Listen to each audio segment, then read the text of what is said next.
Jock Doubleday at Star Fire Duolith. I coined the word duolith to explain two standing stones that were equally matched mirror images of each other. There's always a split right down the center, which is equal distance from the top to the bottom.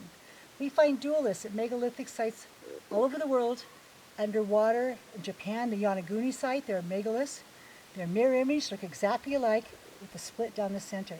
The unique thing about Starfire, the bottom is perfectly smooth and cut in a half circle. Both structures are setting into a cradle. So when an earthquake happens, it moves and rocks but settles back into the cradle.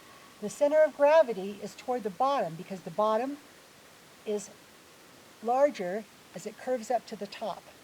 So Jock, can you tell us about your ideas about this being a capacitor? We know that pyramids were built as energy machines, not as tombs for kings, right?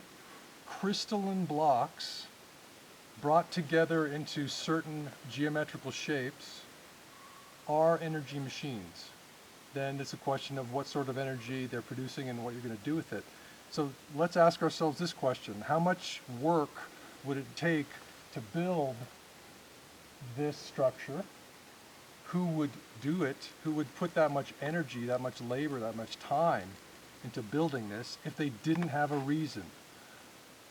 We could postulate that the ancients had a strong motivation to build structures like this because they were going to function.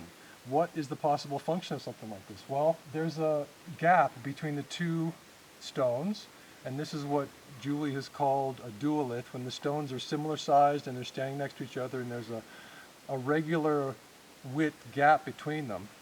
This is exactly what a capacitor looks like. So a capacitor gathers and stores energy. Engineers understand this, and capacitors are used in all sorts of machines for many different purposes. Then the question is, if this was built as a machine to gather and store energy, what would the energy be used for? Let's continue the search for the answers. We would like all of your input into helping us understand this great mystery.